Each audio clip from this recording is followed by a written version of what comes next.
Yang seringkali, hal lain lagi yang seringkali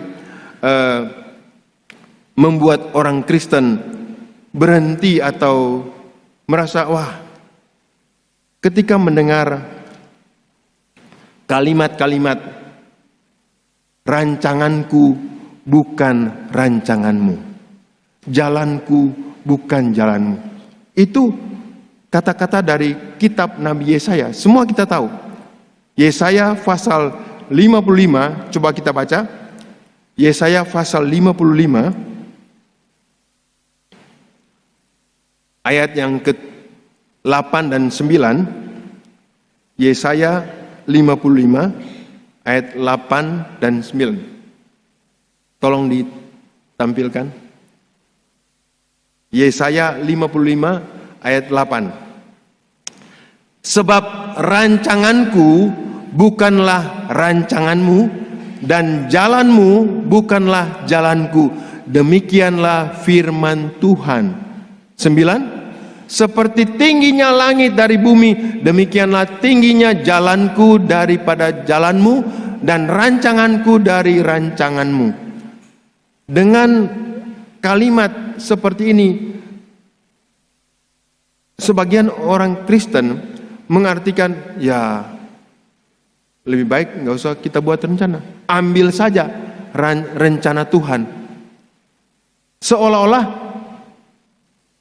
kita disodorkan antara rencana Tuhan, rancangan Tuhan, dan rancangan kita. Kalau mau ditanya, mana yang lebih bagus?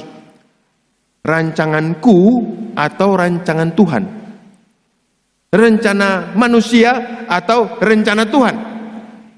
Tentu yang lebih bagus, lebih pasti, lebih ciamik, lebih powerful, rencana Tuhan. Kalau dibandingkan, tetapi ayat ini tidak membandingkan demikian lalu disuruh kita memilih, bukan. Apalagi kalau kita membaca ayat sebelumnya, Yesaya 55 ayat yang ke-7, ini rupanya rentetan teguran yang Tuhan sedang berikan kepada orang-orang Israel, orang-orang umat Tuhan yang sedang menjalani kehidupan yang fasik. Dikatakan demikian ayat 7, Yesaya 55 ayat 7, baiklah orang fasik meninggalkan jalannya, dan orang jahat meninggalkan rancangannya.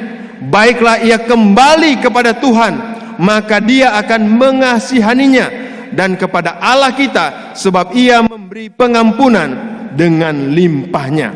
Lalu dikatakan, sesudah ayat ini dikatakan, kembalilah kepada Tuhan, kembalilah maka dia akan mengasihinya, dan kepada Allah kita dia memberi pengampunan dengan limpahnya.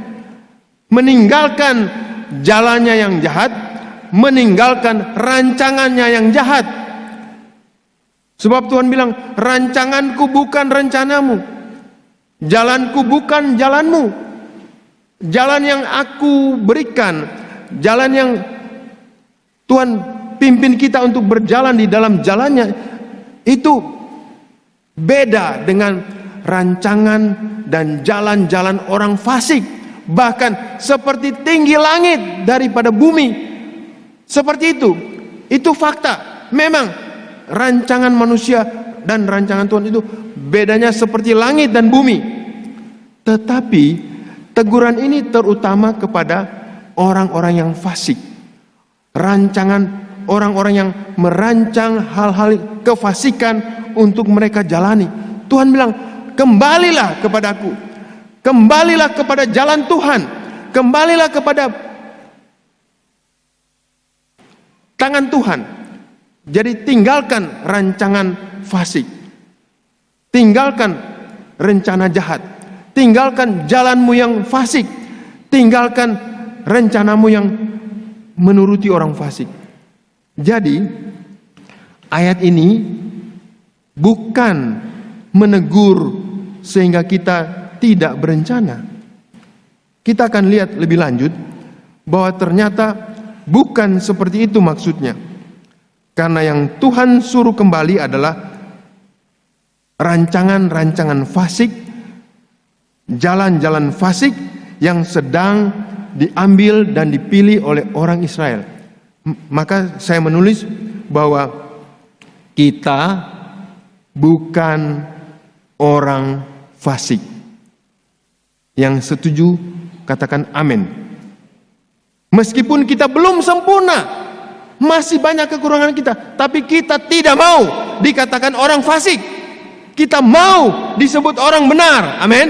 Kita mau disebut orang suci. Kita mau disebut anak Tuhan, amin. Maka kita yang tidak menuruti jalan orang fasik, kita boleh memikirkan rencana-rencana. Bahkan bersama Tuhan kita mulai memikirkan apa yang menjadi rencana kita, yang merupakan rencana Tuhan yang dinyatakan kepada kita. Sebab kalau kita memperhatikan firman Tuhan, kita coba baca di dalam Filipi pasal 2 ayat yang ke-13. Filipi pasal 2 ayat 13. Kita akan baca bersama-sama. 1, 2, 3. Karena Allah lah yang mengerjakan di dalam kamu baik kemauan maupun pekerjaan menurut kerelaannya. Amin. Allah yang menaruh. Jadi ketika kita bersama Tuhan memikirkan masa depan, memikirkan hari-hari yang akan kita lalui, yang mungkin cukup banyak, mungkin 10 tahun lagi, mungkin 20 tahun lagi. Itu semua ketika kita mulai memikirkan satu persatu, ayat ini berkata, Allah lah yang mengerjakan di dalam kamu baik kehendak, kemauan. Jadi pemikiran-pemikiran tentang rencana-rencana itu Tuhan yang taruh di dalam pikiran kita. Amin. Jelas dikatakan bahwa Dia menaruh pikiran-pikiran dan rancangan-rancangan, bentuk-bentuk rancangan itu masing-masing orang berbeda. Dan Tuhan yang bekerja bersama roh kita, bersama dengan pribadi kita, memberikan pada kita di dalam pikiran-pikiran yang baik. Nah, semua ini harus ditulis. Sekarang banyak macam orang menulis, ada yang menulis di handphone. Karena handphone sekarang itu seperti komputer, bisa dibuat catatan, bisa dibuat rekaman rencana-rencana. Bahkan tadi saya melihat Bapak Gembala mempunyai agenda dalam handphone. Agenda yang sampai tahun depan bahkan sudah bisa dibuat di handphone. Saudara mau tulis di handphone, mau tulis di buku, mau susun bagaimana rupa, boleh. Tapi yang pasti kita yang harus memikirkan. Tuhan menaruh di dalam pikiran kita, kita harus menangkap apa-apa yang harus kita lakukan, apa-apa yang perlu kita kerjakan di hari-hari yang mendatang. Jadi setiap hal Tuhan minta kita tulis. Lalu di dalam Filipi pasal 3 ayat 15, Filipi pasal 3 ayat 15 dikatakan demikian. Filipi 3 ayat 15, teksnya ya. Karena itu marilah kita yang sempurna berpikir demikian. Dan jikalau lain pikiranmu tentang salah satu hal, jadi kita membuat rencana. Kita tahu ada rencana Tuhan. Kita mencoba menangkap, dan kita menangkap tidak dari udara lalu kita tunggu, oh nanti dapat ilham. Tidak. Semua itu Tuhan sudah taruh di dalam pikiran kita. Tadi pasal 2 ayat 13 mengatakan, Tuhan Allah lah yang mengerjakan. Nah, jikalau lain pikiranmu tentang salah satu hal, hal itu akan dinyatakan Allah juga kepadamu. Jadi kalau pikiran kita yang sedang menyusun bersama Tuhan, menyusun rencana hidup bersama Tuhan, menyusun rencana keluarga bersama Tuhan, lalu ada pikiran yang lain, Tuhan berjanji Allah akan memberitahu kepada kita. Amin. Amin. Jikalau lain pikiranmu dalam satu hal, Tuhan akan memberitahu kepada kita. Jadi kesimpulannya, tolong ditampilkan diagram gambar link A. Mudah-mudahan saudara yang jauh di belakang bisa melihat. Kita mempunyai firman Tuhan, di dalam kita ada Roh Kudus. Amin. Jadi kita bisa mengecek berdasar firman Tuhan. Roh Kudus akan membantu kita mengingatkan pikiran-pikiran yang baik. Sebab itu panahnya saya buat ke kanan dan ke kiri. Itu interaksi yang akan terjadi dalam hidup kita. Lalu panah turun ke bawah. Di situ pikiran Tuhan ditaruh di dalam pikiran manusia. Maka kita membuat rencana.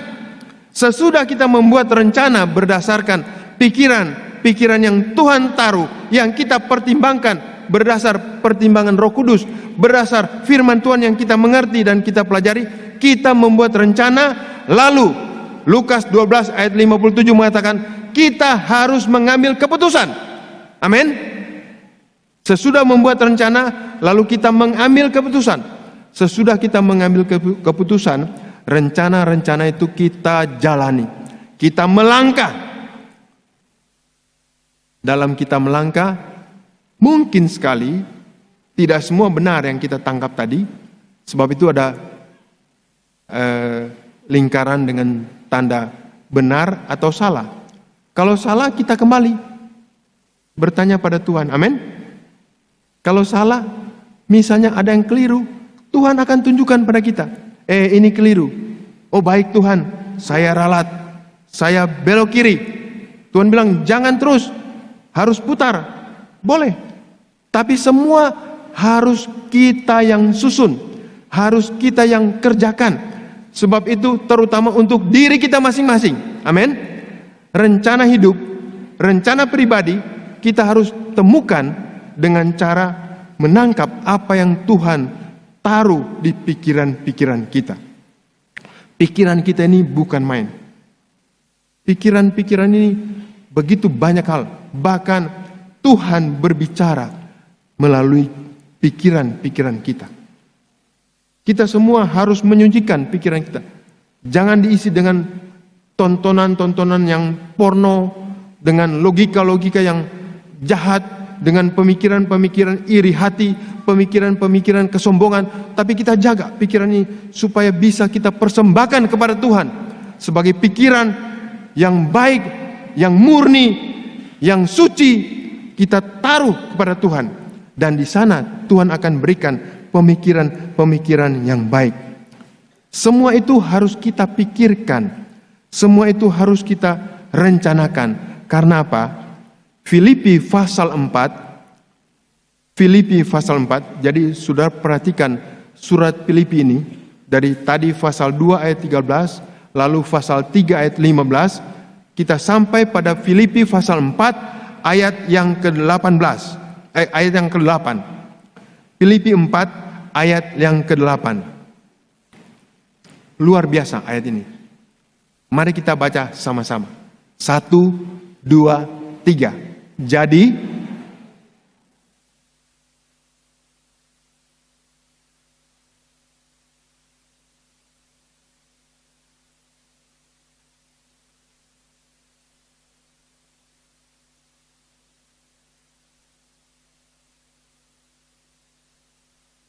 kita baca satu kali lagi sama-sama. 1, 2, 3. Jadi akhirnya saudara-saudara, semua yang benar, semua yang mulia, semua yang adil, semua yang suci, semua yang manis, semua yang sedap didengar, semua yang disebut kebajikan dan patut dipuji, pikirkanlah semuanya itu. Amin. Amin. Pikirkan. Saudara, kalau tidak pernah dipikirkan, sesuatu yang tidak pernah dipikirkan itu tidak ada, saudara. Tidak akan ada. Gedung ini tiba-tiba saya lihat ada gedung 8 lantai di sana. Itu ada karena dipikirkan. Amin. Amin. Gedung ini dulu waktu saya pertama datang sini belum ada. Tetapi kemudian ada. Itu karena dipikirkan apa yang manis, apa yang baik untuk menghimpun saudara sebegini banyak untuk bisa berbakti. Semua yang baik, semua yang mendatangkan puji, semua yang disebut dan patut dipuji, semua itu dipikirkan. Semua hal-hal itu dipikirkan dan dimasukkan, diwujudkan di dalam bentuk rencana. Amin. Haleluya. Jadi, semua hal-hal ini harus kita rencanakan. Coba kita baca lagi dalam Amsal pasal 16 ayat yang keempat lebih dulu. Amsal 16 ayat yang keempat. Amsal 16 ayat 4. Tuhan membuat segala sesuatu untuk tujuannya masing-masing. Setiap hal yang Tuhan buat itu ada tujuannya, ada yang Tuhan rencanakan. Amin. Semua hal ada yang Tuhan rencanakan di situ. Dan pernyataan ini diberikan setelah ayat yang ketiga. Coba kita baca ayat yang ketiga. Serahkanlah perbuatanmu kepada Tuhan, maka terlaksanalah segala rencanamu. Amin. Sebab Tuhan membuat segala sesuatu ada maksudnya. Begitu juga kita berbuat segala sesuatu. Semua bagian hidup kita rencanakan bersama Tuhan. Memang belum tentu apa yang kita tulis itu sesuai persis sama plek dengan apa yang Tuhan mau. Tetapi tadi kita sudah dengar, ada janji Tuhan, jikalau lain pikiranmu tentang satu hal, Tuhan akan memberitahu kepadamu. Maka setiap kita buat rencana. Setiap kita harus memikirkan. Setiap keluarga kita harus kita pikirkan. Keluarga saya sekeluarga akan menjadi apa? Saya bersyukur banyak saudara yang sudah ikut melayani. Dan seminggu yang lalu satu saudara kontak dengan saya. Nanti saya akan bicarakan dengan Bapak Gembala. Mereka ternyata punya rencana. Dia bilang, kami masih cukup muda. Semua keluarga kami akan pindah ke kota Anu dan mereka akan melakukan ini. Wah, itu luar biasa. Hal-hal yang indah sudah dipikirkan untuk dilakukan bersama Tuhan dalam sisa hidup mereka. Bukan cuma pribadi, sekeluarga. Mereka bilang, dia berkata, kami sudah bicarakan semua dengan istri, dengan anak-anak. Wah, bagus. Setiap kita mesti pikir, keluarga kita ada di tempat Tuhan taruh kita sekarang ini. Itu maksudnya apa? Tujuannya apa? Kita harus mendapatkan rencana Tuhan menjadi rencana kita, lalu kita jalankan. Setiap kita perlu membuat rencana ini, sebab Tuhan bilang, serahkanlah perbuatanmu kepada Tuhan, maka terlaksanalah segala rencanamu.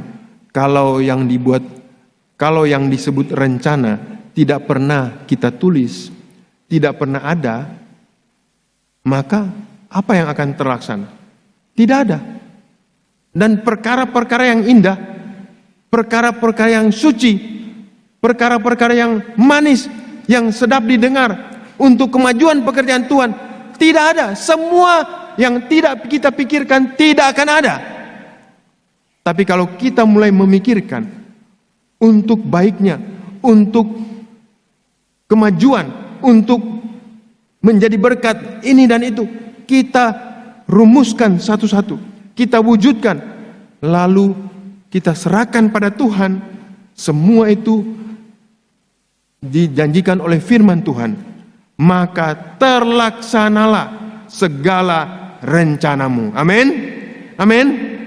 Betapa senang, betapa bahagianya ketika kita sesudah usia yang sekarang, kita memasuki usia 20 tahun lagi, kita melihat semua yang kita rancangkan bersama Tuhan ternyata satu demi satu terlaksana. Amin.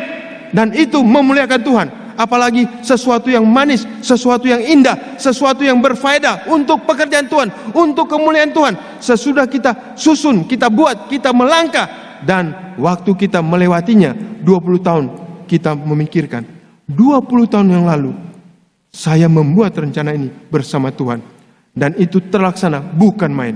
Saudara akan merasa bagaimana Tuhan bersama saudara akan memimpin terus dalam 20 tahun lagi atau berapa tahun lagi, selama kita masih hidup. Amin.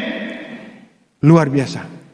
Karena itu sore hari ini kita mau berpikir, kita mau menyerahkan, kita mau berdoa pada Tuhan, dan kita mau ambil kesempatan. Ambil kesempatan. Mulai pulang, saudara berpikir, berapa tahun kira-kira Tuhan akan berikan. Lalu kita buat rencana.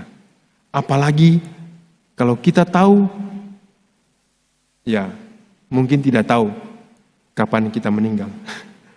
Tetapi kita tahu, kalau Tuhan masih memberikan kesempatan, mungkin 2 tahun, mungkin 5 tahun, mungkin 20 tahun, kita mau pikirkan, kita mau rencanakan. Karena semua yang baik, semua yang indah, itu harus kita pikirkan bersama Tuhan. Amin. Haleluya. Mari bersama-sama kita bangkit berdiri.